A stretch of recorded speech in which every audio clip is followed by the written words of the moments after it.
It's just when it's in danger you care. You do, but when you see a tree of this significance, of this size, of this girth, Yeah. it's not in the middle of a field by accident. So it was there for a reason, and with it, as you say, being part of that estate, that adds to the story.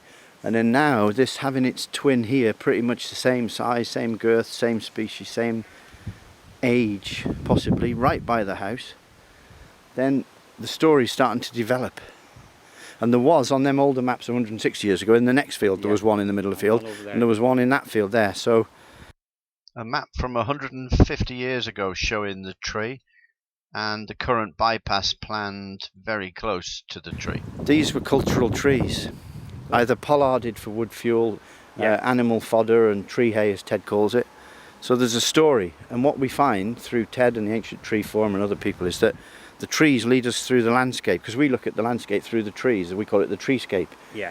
And we do our historical research via the old trees. They're the starting point.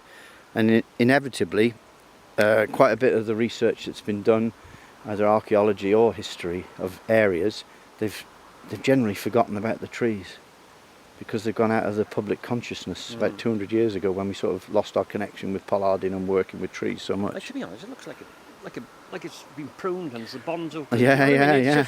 Well, it's limiting itself. With itself, it's either been pollarded, I've got to have another proper look, or it's self-pollarded. It's a bit of both, the experts reckon. Yeah, well, there is that possibility that it was cut once or twice and then left, and then it's grown down. Ted calls it growing down, which is a good description, because and that's it's the same as us. Doesn't it? It safeguards the weather elements. Yeah.